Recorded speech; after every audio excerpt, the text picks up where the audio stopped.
que j'aime bien avec lui, c'est qu'il pose plein de questions. C'est bien ça. Il remplit sa cruche sans savoir déjà qu'il a une cruche et sans savoir qu'il l'a remplie. C'est bien. Formidable. Il y a une dizaine d'années, 2013, à mon avis c'était pareil en Belgique. En 2013, j'habitais donc au Cambodge, j'y avais été déjà depuis 14 ans, et j'avais à cœur d'écrire un petit livre qui permettrait que des messages que j'ai donnés à l'étranger, en Australie, au Brésil, en Afrique du Sud, dans mes voyages, j'ai dit tiens, j'aimerais que ces messages en fait puissent faire profiter des gens qui n'étaient pas dans l'auditoire ces jours-là où j'ai donné mes messages. Alors, j'ai écrit un petit livre où j'ai réuni 9 prédications. Et ce petit livre, donc il existe en Belgique puisque tu as trouvé ça dans une librairie. Voici la toute première édition, c'est vintage. Un jour vous vendez ça aux enchères. Quitter la plage quand j'étais très beau, il y a 12 ans. 9 prédications pour nous encourager à ne pas passer le reste de notre vie, parce que c'est le drame, sur la plage, à nettoyer nos filets. Il y a des gens qui se disent ah, un jour, Timothée, je serai prêt.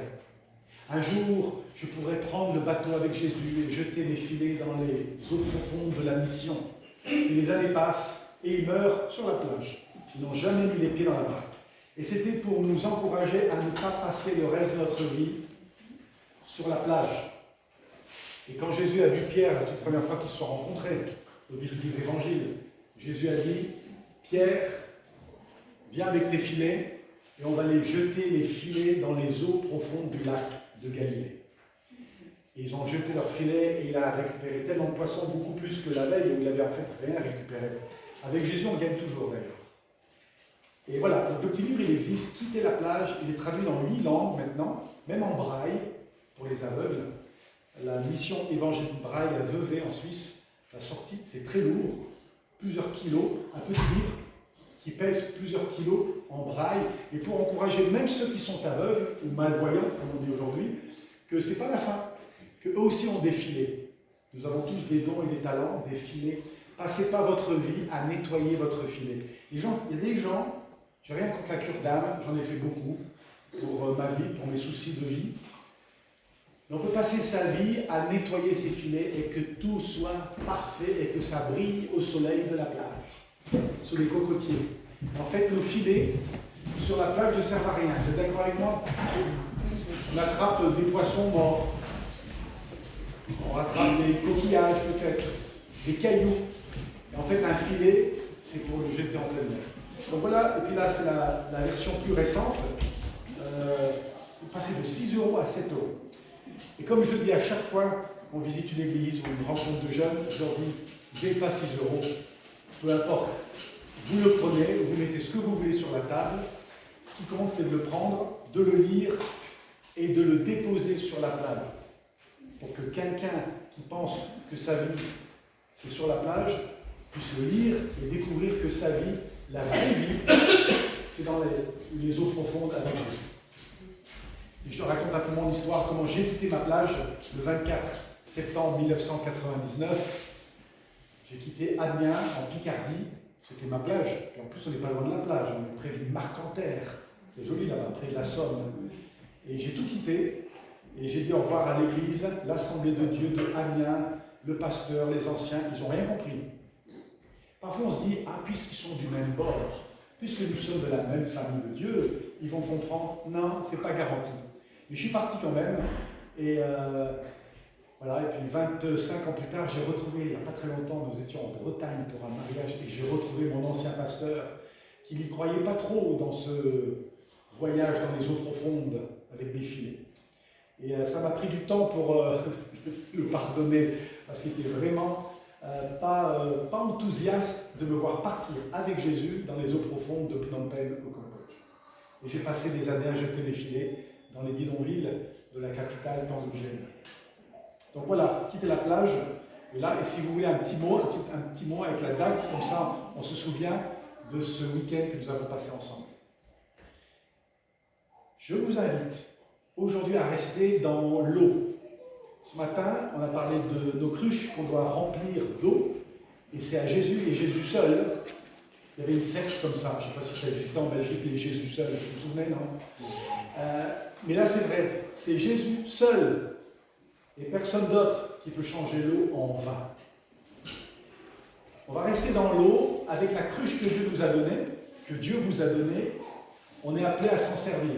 Et on va regarder ce qui s'est passé dans, cette fois-ci, l'Ancien Testament.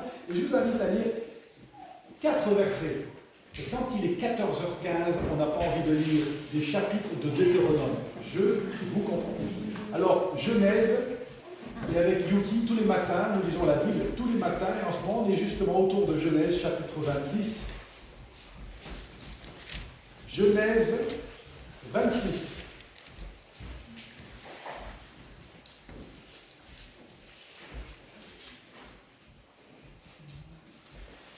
Et nous allons lire le verset 15. Je lis dans la S21, second 21. Je préfère dire second 21 que S21, parce que S21, c'est le centre de torture des Khmers rouges à Phnom Penh. Ça s'appelait S21 et j'habitais dans la même rue à Phnom Penh quand je suis arrivé. Puis on m'a dit, tu sais, au bout de la rue là-bas, à 400 mètres sur la gauche, il y a le musée du génocide. Mais ce n'est pas un musée, c'est une ancienne école du temps des Français, une école, un lycée, qui a été transformée en centre de torture. Et ce n'est pas parce qu'il n'y a pas les enfants, mais même, ce n'est pas édifiant de savoir les formes de torture plus affinées, disent-ils à l'entrée, plus affinées que les SS pendant la Deuxième Guerre mondiale. Les Khmers rouges et la clique de Pol Pot ont torturé dans cette école S21, c'est l'école de Tousling, c'est le quartier de Tousling, et puis eux ils numérotaient tout. Donc c'était la chambre de torture ou le lieu de torture S21. Et quand j'y suis arrivé la première fois, parce que les missionnaires de la WEC, quand ils arrivent au pays, ils découvrent la culture, le pays, l'histoire tragique des Khmers rouges. Et donc je rentre dans cette ancienne école du temps des Français qui a été transformée en 1977. La machine de torture a commencé à tourner dans cet établissement en 1977. Et je suis sorti de là, j'étais retourné, j'étais comme ceux qui visitent les camps de Dachau ou de Ravensbrück. Et je dis, c'est quand même terrible, hein, 20 ans plus tôt, finalement en 79, les Vietnamiens, parce que la France et les Nations Unies ne s'intéressaient plus au Cambodge, ce sont les Vietnamiens, le pays d'à côté, qui ont mis fin à l'un des pires régimes de l'histoire de l'humanité. On parlait tout à l'heure de ce qui s'est passé en 1994 au Rwanda. Le Rwanda, la Bosnie, l'Arménie, voilà, c'est des pays qui nous font penser à la souffrance. Mais même dans un pays comme le Cambodge, où l'Église a failli disparaître, Dieu a construit son Église. Et après le génocide en 1979, eh l'Église a grandi à une très grande vitesse. On peut annoncer l'Évangile quand on veut, où on veut, au Cambodge aujourd'hui. Amen. Donc Pol Pot n'a pas eu le dernier mot. D'ailleurs, tous les dictateurs ne l'auront jamais le dernier mot. Parce que l'alpha et l'oméga, il n'y en a qu'un. Il n'y en a qu'un qui a le dernier mot. Donc S21, second 21, chapitre 26, et le verset 15.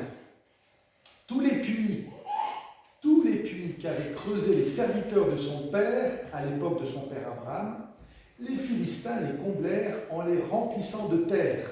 Et Abimelech dit à Isaac, « Va-t'en de chez nous, car tu es beaucoup plus puissant que nous. » Isaac partit de là et campa dans la vallée de Guérar, où il s'installa. On est au verset 18.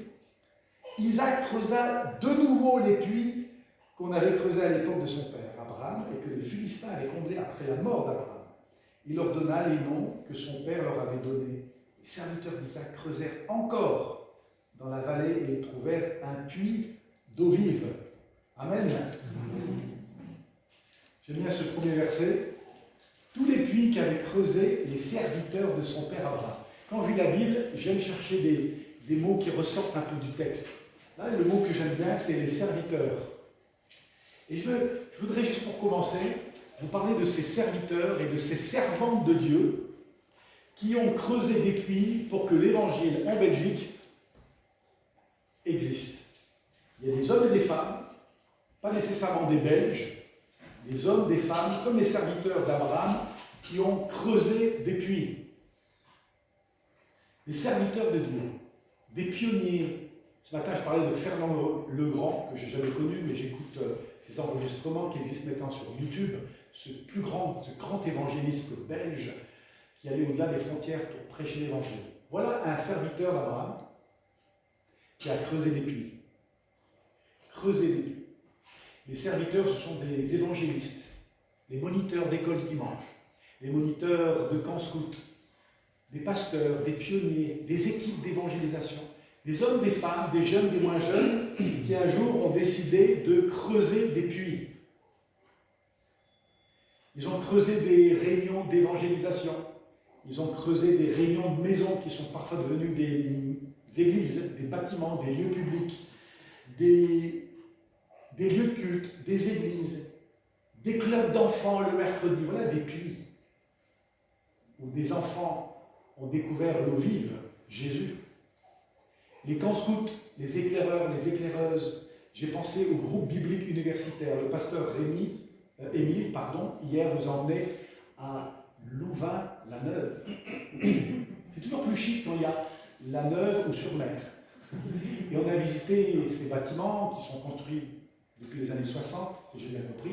Et puis il nous a dit, il y a même un groupe biblique universitaire, GBU. Il y a les GBU. Et en fait, un GBU, c'est quoi? C'est un puits. Il y a des étudiants qui viennent même de certains pays où on n'a pas le droit de parler de Jésus.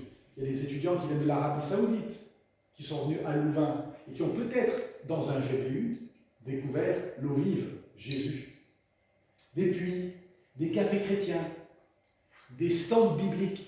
Qu'est-ce qu'il en a fait, mon père? Des stands bibliques, même en plein hiver, dans des coins où les gens sont très sceptiques, très méfiants des évangéliques, ils nous appellent encore évangélistes. Moi, quand on m'appelle évangéliste, je dis « Ah, vous êtes catholiste ?» Alors.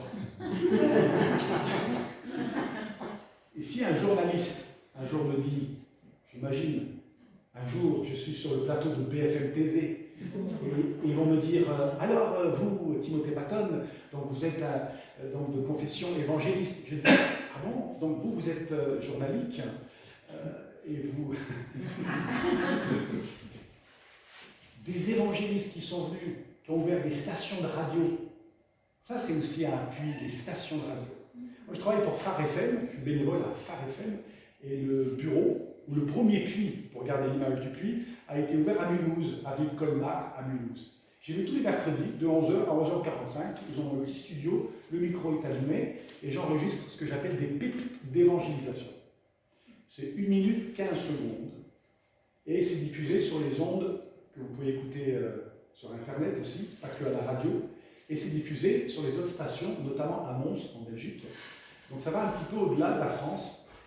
Et ce sont fait des puits. Chaque station radio, Phare FM, ce sont des puits qu'un jour, quelqu'un, en tout cas pour nous, il y a 33 ans en arrière, des membres de l'église de la Porte Ouverte, pasteur Samuel Peter Schmidt, ont décidé, avec d'autres églises évangéliques de Mulhouse, d'ouvrir un puits. Ils n'ont pas dit un puits, mais on se comprend. D'ouvrir un puits, d'ouvrir une station de radio qui va diffuser, c'était avant l'Internet, qui va diffuser sur les ondes seulement le message de l'Évangile.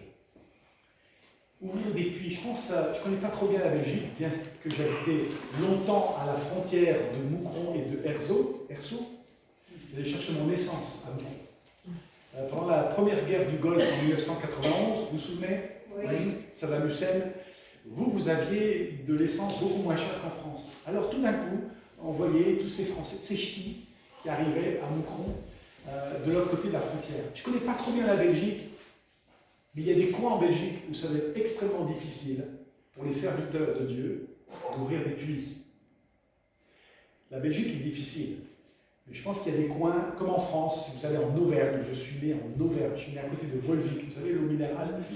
Volvic, c'est beau, les chaînes des volcans d'Auvergne, c'est joli, mais il y a vraiment peu d'églises. Il y a peu de puits. La Picardie, la Normandie, le Pays Basque, au mois d'octobre, on va aller à Bayonne, tout le coin là-bas, avant de traverser en Espagne. Peu de puits, parce que c'est difficile, parce que la terre, elle est aride. Mais ce que j'aime bien, les Philistins, on va regarder ce verset avant, les Philistins comblèrent ces puits en les remplissant de poussière. On ouvre des puits, ça peut prendre du temps, hein. l'église évangélique, l'église protestante évangélique de Wavre, dont vous êtes la plupart membres, il y a un jour quelqu'un qui a décidé d'ouvrir ce puits. Mais il y en a un aussi qui a décidé de le fermer. Et au cours des années, je peux vous dire, plus d'une fois j'imagine, que l'ennemi, que les Philistins ont essayé de combler votre église de pierre, de poussière, pour que l'eau de la vie ne désaltère personne. Vous savez, quand Isaac a commencé à devenir prospère, qu'il a eu des troupeaux de plus en plus nombreux, alors ça n'a pas fait plaisir aux Philistins. Ils ont dit, ah ça on n'aime pas qu'Isaac devienne aussi prospère que ça. Alors ils vont trouver tous les puits qu'avaient creusés les serviteurs de son père, et ils se sont dit, ah, ça va être facile. On n'a pas besoin d'utiliser les armes, on a simplement besoin de fermer tous les puits que les serviteurs du père ont ouverts, et comme ça, ils vont devoir quitter le pays. Ça, c'est une stratégie de guerre. Je ne sais pas si ça se passe en Ukraine en ce moment, mais c'est une stratégie qui marche très bien. Soit vous faites exploser les ponts, donc il n'y a plus de lien, soit vous fermez les entrées d'eau, et les gens meurent de soif, donc ils doivent quitter la région. Et s'il n'y a plus d'eau dans les puits, qu'est-ce qui va se passer? Isaac, sa famille, ses serviteurs, ses troupeaux ne pourront plus boire et ils vont devoir quitter la région. Stratégie de guerre.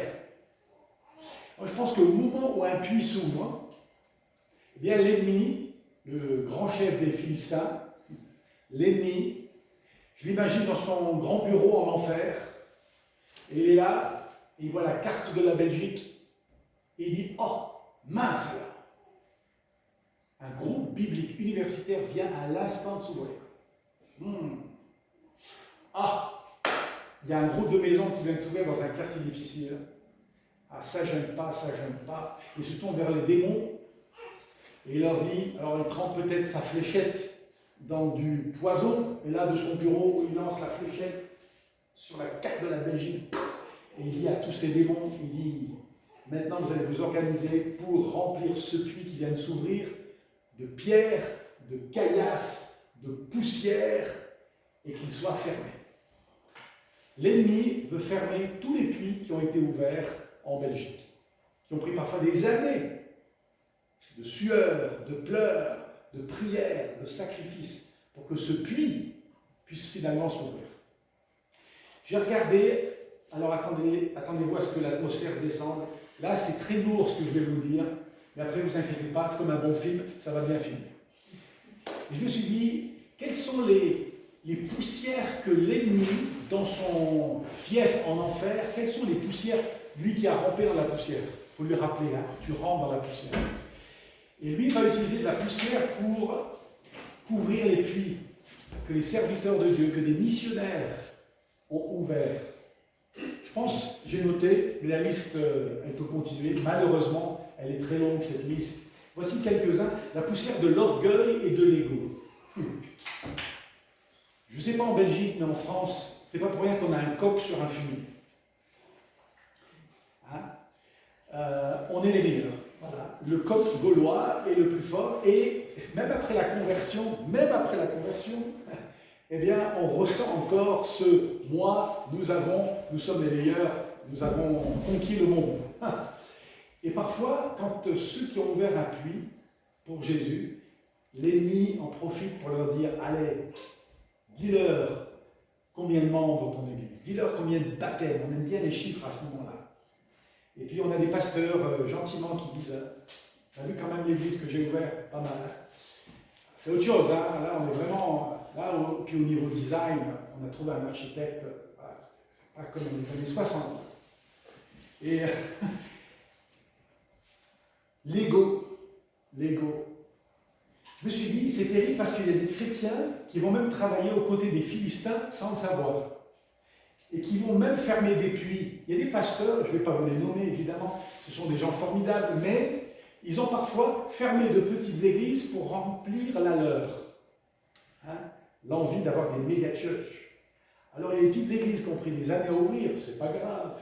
On va les fermer pour que tous ces membres puissent finalement écouter de la bonne louange. Parce que là-bas, à 40 km, ils n'ont qu'une guitare. Nous, on a un groupe de louange. Attention. Et puis tout doucement, il y a des églises comme ça. Quand vous priez pour la Belgique et pour l'œuvre de Dieu en Belgique, priez que les petites églises restent ouvertes. Et que l'ego d'un pasteur ne vienne pas fermer ces petits puits. En fait, pour faire avancer le royaume de Dieu, on vide les grandes églises pour en ouvrir les petites.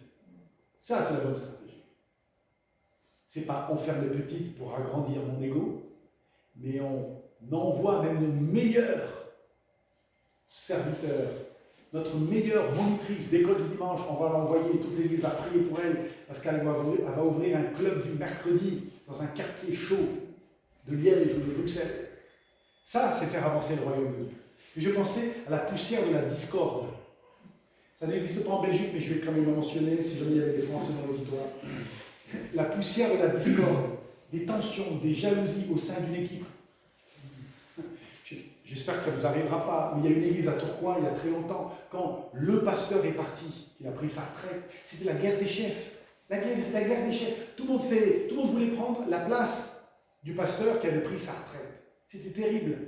Et cette église est devenue une église peau de chagrin. Même le grand bâtiment qui était un théâtre, il ne sert encore aujourd'hui, 30 ans plus tard, à rien. Et parmi ces chefs, il y en a un qui est décédé il y a quelques mois. Et je me suis dit, c'est terrible quand même, hein, la discorde, l'ennemi veut semer la jalousie, la discorde, l'esprit de compétition. Moi, je peux faire mieux que toi.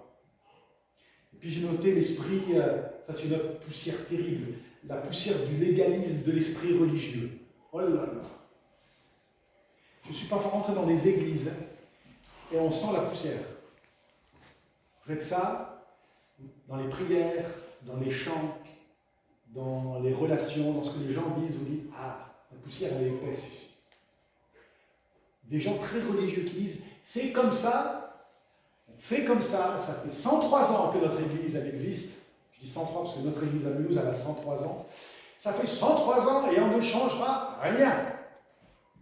Eh bien, en parlant de cette façon-là, tout doucement, la poussière est en train de remplir le puits qui a pris des années à ouvrir. J'ai noté la poussière d'un évangile du bien-être. Ah. Parfois, quand je regarde les titres de sermons sur YouTube, des fois je dis un bon message, ça va me faire du bien. Et puis je regarde les titres, mais j'ai dit, mais cherchez Jésus. Je ne sais pas si vous avez ce livre pour les enfants, Cherchez Charlie. Vous savez, il y a des milliers de gens, puis il y a Charlie qui est caché là dans la foule. Parfois, dans certaines prédications, qui est très centrée sur moi, sur mon bien-être, qu'est-ce quand même ce mot, le bien-être? Porter sa croix et bien-être ne vont pas toujours ensemble. Hein. Et puis, on a un évangile comme ça, du bien-être, qui nous fait du bien, centré sur moi. Une bonne façon de voir si une église elle est centrée sur le bien-être, c'est parfois les chants qu'on chante.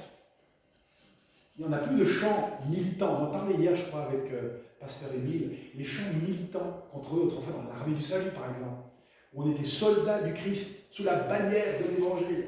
Des chants, des chants voilà, qui vous prennent au tripes, qui n'est pas centré sur moi, mais qui est centré sur ceux qui ne connaissent pas encore Jésus. On est devenu très égocentrique dans notre évangile et dans les chants qu'on chante parfois. William Booth, le fondateur de l'armée du salut, on l'appelait le général. Ce que c'est que dans l'armée du salut, ce n'est pas l'armée pour rien, c'est l'armée qui sauve, qui fait du bien. Et William Booth, le fondateur, il y a plus de 130 ans en Angleterre, c'est ce qu'il a dit. Le plus grand danger du XXe siècle, on est déjà au XXIe, mais déjà lui, au XIXe, il voyait le XXe. Le plus grand danger du XXe siècle sera une religion sans Saint-Esprit, des chrétiens sans Christ, le pardon sans repentance, le salut sans nouvelle naissance, la politique sans Dieu et un ciel sans enfer. Aujourd'hui, on veut le ciel, mais on ne nous parle plus de l'enfer. Ce n'est pas parce qu'on en parle moins qu'il n'existe pas. L'enfer, lui, il existe tout le temps. Qu'on en parle de moins en moins, ça ne change rien à l'état de perdition éternelle de ceux qui ne connaissent pas Jésus. Et l'enfer a disparu de nos recueils de chants, le mot n'existe plus, comme le retour de Jésus d'ailleurs, et on a épuré. Et ce n'est pas parce qu'on a enlevé enfer que l'enfer n'existe pas, c'est parce qu'on a retiré Jésus revient de nos vieux chants que Jésus ne reviendra pas. Attention de baser notre théologie sur ce que l'on chante. Alors on a un évangile du bien-être. William Booth avait raison. Heureusement qu'il n'a pas vu le siècle d'après, 2023. Et puis il y a la poussière du découragement. Alors ça, le diable, il s'en sert. Vous savez, c'est pas facile de garder un puits ouvert où vous n'avez que 4 personnes au culte le dimanche matin. Demandez aux pionniers et missionnaires.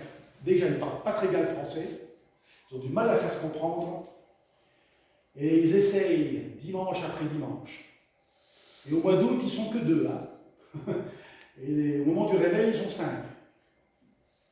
Un puits, et le découragement les prend au trip. Chaque fois qu'ils prennent le volant pour aller dans cette petite église là-bas, dans un coin perdu, pour garder le puits ouvert.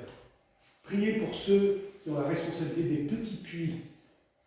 Je dis ça parce que mes parents ont passé leur vie à ouvrir des petits puits qui sont restés petits, mais qui sont restés ouverts.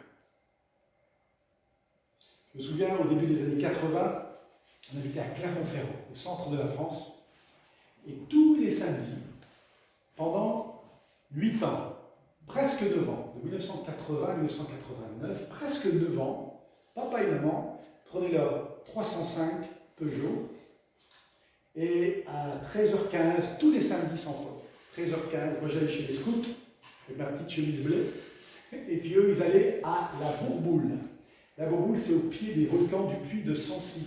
La Bourboule est le Mont d'Or, des stations de ski en hiver et des stations de cure thermale en été. Donc ça marche bien. Et ils prenaient la route, et au moment où ils rentraient dans la voiture, tout le temps, ils l'ont fait pendant presque 9 ans, avant qu'on déménage dans le nord de la France. 9 ans, au moment où mon père met la clé dans la voiture, papa et maman commencent à prier. Prier non-stop jusqu'à ce qu'ils arrivent 1h15 plus tard à la porte de la petite église évangélique de la Bourboule.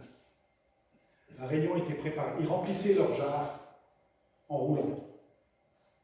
On peut le faire en roulant. Et quand ils arrivent, eh bien, ils versent le jarre et ils ont vu des hommes, des femmes, des Auvergnats durs, méfiants, découvrir le vin de Jésus. Ils avaient goûté de l'eau fade jusqu'à maintenant, et un jour ils ont découvert le plein évangile, l'amour de Dieu, la grâce, le vin. Et je peux vous dire, parfois, c'était quand même difficile. En hiver, une fois en 9 ans, une fois, il y avait tellement de neige qu'ils ont dû faire demi-tour. À part cette fois-là, tous les samedis, ils montaient avec leur voiture et ils redescendaient le samedi soir. Ah, il n'y avait pas grand monde. Ma mère, elle s'occupait de l'école du dimanche le samedi. Voilà une nouvelle phrase. École du dimanche le samedi. Et puis elle avait son accordéon. Et là, avec son accent à couper au couteau, accent de Birmingham en Angleterre, elle l'a toujours gardé. Encore aujourd'hui, vous ne lui dites pas. Elle dit, ah, it's not nice, c'est pas beau l'accent de Birmingham. Moi, je trouve que c'est bien. Puis elle était avec son accordéon, et parfois il y avait 2 enfants. 2 enfants. Parfois il n'y avait que Agathe et Véronique. Elle venait pour Agathe et Véronique. Elle préparait les flamellographes, vous savez, les images qu'on collait et qui tombaient, c'est un peu vent. Zaché était dans l'arbre, il n'est plus dans l'arbre maintenant. Et elle racontait ses histoires et elle jouait de son accordéon. Parfois, il n'y avait que deux enfants. Pourquoi je vous dis ça? Parce qu'il y a quelques mois, l'une de ses filles, Agathe, qui avait un cancer, même plusieurs cancers, est décédée. Et Véronique, sa grande sœur, qui était donc l'une de ses 2 petites à l'école du samedi, je lui dis, écoute, appelle ma maman pour lui rappeler du temps de la Bourboule, des années 80. Et dis-lui que ta sœur, elle s'est convertie. Après avoir entendu combien d'histoires au flamellographe. Je dis, appelle ma mère. Elle a 85 ans, mais elle entend bien. Et puis Véronique Sceau, elle s'appelle, elle a appelé ma maman. Elle dit, ah, Marguerite Patton, je ne sais pas si vous vous souvenez de moi, mais voilà, il y a très longtemps, vous veniez avec votre accordéon tous les samedis après-midi. J'ai donné ma vie à Jésus, et ma sœur aussi. Et elle n'est plus là, elle est auprès du Seigneur, sa sœur. Mais ça paye de persévérer, même si l'ennemi voudrait recouvrir le puits de poussière. Amen. Il est dit, et voilà le verset qui m'encourage. C'est le verset 18 qu'on a lu tout à l'heure. Isaac creusa de nouveau les puits d'eau. Il aurait pu dire, ah ben voilà, les Philistins, ils ont tout rempli, c'est la misère, c'est la faim, on va devoir quitter la région. Non, Isaac creusa de nouveau. Voilà, je zoome sur ces deux mots. De nouveau. De nouveau les puits d'eau. Il y a des puits, vous savez, qui ont besoin d'être réouverts. Je ne sais pas si c'est très français, réouverts, vous avez compris. Des puits qu'on a besoin d'ouvrir à nouveau. Il y a des projets d'évangélisation qu'on a abandonnés comme ça, qui ont besoin d'être réouverts. Il y a des rassemblements de jeunes qui ont besoin d'être réouverts. Il y a des temples, des vieux temples protestants. Je regardais le Figaro pendant la pause ce midi. Il y a un vieux temple du temps des Huguenots. Et ils en parlent, voilà, l'héritage huguenot. J'ai envie de rentrer dans ce temple, dire à la Fédération protestante, donnez-nous ce temple. C'est un puits qui va peut-être être transformé en loft. Ouvrez des lofts où vous voulez, mais pas ici. Il y a des hommes et des femmes qui ont pleuré, qui ont donné plus que leur dîme pour que ce vieux temple réformé puisse s'ouvrir. Il y a plein de puits qui ont besoin d'être réouverts. Dieu cherche des hommes, des femmes ici, qui vont prendre leur cruche et qui vont dire « Allez, on va aller servir Dieu et on va réouvrir des puits qui malheureusement ont été recouverts de poussière. » Dieu veut qu'on se munisse de nos pioches, de nos pelles, et qu'on dise « Allez, là il y avait un puits. Comment se fait-il que dans cette faculté de médecine, pendant 30 ans il y avait un puits et ça fait 30 ans qu'il n'y en a plus Allez Seigneur, dans le nom de Jésus, tu vas ouvrir de nouveau ce puits que l'ennemi a voulu fermer. » Je crois que Dieu veut qu'on ouvre nos yeux sur la carte de la Belgique ou de la France et qu'on puisse dire « Seigneur, montre-nous où sont les puits qui ont fermé et qu'on puisse, par ta grâce, les ouvrir tout à nouveau. » Vous savez, je vous ai parlé de l'armée du salut de Roubaix, où j'ai passé 2 ans, 1991 à 1993. Ah, il y avait du monde, hein. Même France 2 sont venus nous filmer pour la marche du siècle, c'était l'édition de l'époque, pour dire « Waouh, c'est formidable ce que vous faites pour les pauvres de Roubaix. » Et puis il y avait du monde, toute la misère de Roubaix, on se croyait du temps de Germinal. Des SDF, des gens qui sentaient très mauvais. Mais quelle joie de travailler parmi les pauvres pendant 2 ans. Vous savez que ce puits, aujourd'hui, n'existe plus. C'est fini, ce sont des appartements, l'armée du salut a quitté déjà Roubaix. Et une fois, j'ai dit à Yuki, quand on était à Roubaix, j'ai dit « Allez, je vais te montrer où je travaillais à l'époque, quand j'étais objecteur de conscience. » Et puis on arrive et puis on voit que tout a changé. J'ai dit « Waouh !» Puis je suis reparti un petit peu en arrière, j'ai dit « Waouh, il y avait un puits qui coulait. Il y avait de l'eau, les gens venaient. » Les gens qui ont découvert Jésus au banc de la grâce, on appelait ça dans l'armée du salut. Le banc des pénitents. Des fois, j'ai envie de ramener un banc dans nos églises pour que les gens viennent à genoux et qu'ils puissent vraiment implorer le pardon de Dieu, qu'ils se convertissent eux-mêmes. Parfois, on fait convertir presque les gens, comme si en imposant les mains sur les gens, on imposait les mains aux malades, pas aux convertis. C'est aux gens de pleurer sur leurs péchés. C'est ça qui était bien, l'armée du salut. Ça datait du temps des méthodistes. Le banc de la grâce. Et j'ai dit, waouh, là où il y a un loft maintenant, où il y a un appartement, il y avait le culte de l'armée du salut, où il y avait le banc de la grâce. J'ai vu des pauvres, des ivrognes, des gens mal venir à genoux, donner leur vie à Jésus. Que Dieu ouvre de nouveau ses puits. Isaac creusa de nouveau les puits qu'on avait creusés à l'époque de son père Abraham, et les Philistins les avaient comblés après la mort d'Abraham. Et juste pour terminer, avant de laisser la place à Yuki, qui va vous donner la deuxième partie de son témoignage. Vous êtes toujours là? Oui. Il y en a qui bataillent avec le sommeil, c'est normal. Moi, je suis pareil. Je vais mettre les noms sur... Il n'y a pas de marqueur.